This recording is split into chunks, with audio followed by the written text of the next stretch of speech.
لك يا حبيب الله أهدي تحياتي بلغ الحنين مداه فمتى اللقاء ياتي.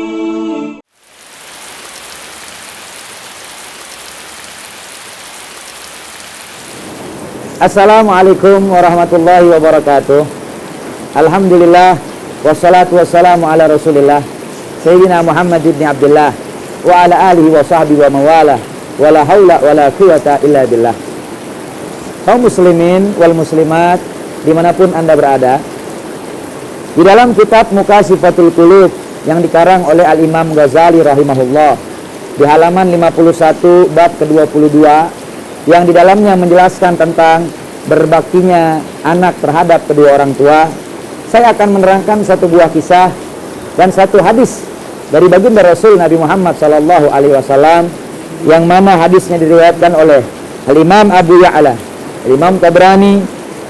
Di dalam hadisnya Rasulullah SAW bersabda, "Ata rajulun ila Rasulillah SAW, faqala inni ashtahi al-jihad wala akbir alaih.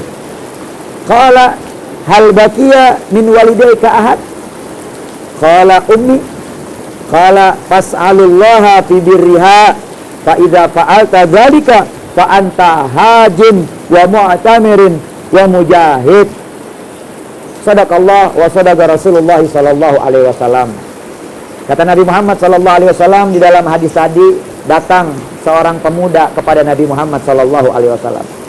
Lalu kemudian berkata, "Ya Rasulullah, sesungguhnya aku ini memiliki keinginan yang tinggi untuk ikut berjihad di jalan Allah Subhanahu wa taala, membantu membela agama Allah Subhanahu wa taala, dan aku sanggup mengorbankan semua yang aku miliki untuk membela agama Allah Subhanahu wa taala. Akan tetapi aku enggak mampu ya Rasul buat melakukan itu." Lalu kemudian Rasul tanya, "Apakah di rumahmu masih ada ibumu? Ibumu masih hidupkah dia?" Lalu kemudian pemuda ini berkata, ya Rasulullah, ibu saya masih hidup." Lalu kata Nabi Muhammad, "Kalau ibumu masih hidup, maka berbaktilah kepadanya. Maka niscaya apabila engkau berbakti kepada ibumu, engkau akan mendapatkan pahala orang yang melaksanakan ibadah haji, orang yang umrah, dan orang yang berjihad di jalan Allah Subhanahu wa taala." Ma'asyiral ikhwan, kaum muslimin wal muslimat dimanapun anda berada, dari hadis ini menjadi pelajaran yang besar dan bermakna buat kita, bahwasanya kita selalu senantiasa dianjurkan untuk berbakti kepada kedua orang tua kita. Kepada ayah kita, kita berbakti. Kepada ibu kita, kita berbakti. Kepada guru kita, kita berbakti. Kepada orang tua kita, kita berbakti. Maka ini adalah kecintaan dari Allah Subhanahu wa taala. Dan orang yang berbakti, anak yang mendapatkan ridha orang tuanya, mendapatkan ridha Allah Subhanahu wa taala. Tapi apabila anak yang durhaka kepada orang tuanya, maka niscaya dia tidak mendapatkan ridhanya Allah, malah mendapatkan murkanya Allah Subhanahu wa taala. Oleh sebab itu, ma'asyiral ikhwan, ayyuhal ahbab, al-muslimin wal muslimat, perlu kita ketahui ada satu buah kisah yang begitu luar biasa. Di dalam kitab Akhlaqul Banin, juz kedua yang dikarang oleh Syekh Umar Baraja, diterangkan ada satu buah kisah Al-Imam Ali Zainal Abidin, salah seorang keturunan daripada baginda Rasul Nabi Muhammad sallallahu alaihi wasallam, yang mana beliau ditanya oleh orang-orang di zamannya, "Wahai Imam Ali Zainal Abidin, mengapa engkau tidak pernah kami lihat duduk makan bersama satu meja dengan ibumu, padahal kami tahu engkau adalah seorang anak yang sangat berbakti kepada ibumu dan dicintai oleh ibumu?" Lalu beliau menjawab, "Wahai kalian semua, perlu kalian ketahui bahwasanya aku tidak mau duduk makan bersama ibuku, bukan karena aku tidak cinta kepadanya ataupun ibuku tidak cinta kepada aku, tapi dikarenakan apabila aku duduk makan bersama ibuku, aku khawatir ketika ibuku memandang matanya melirik kepada makanan yang dia ingin makan, lalu tanganku lebih dulu mengambil makanan itu dan memakannya. Aku khawatir dengan hal tersebut menyebabkan aku durhaka kepada orang tua."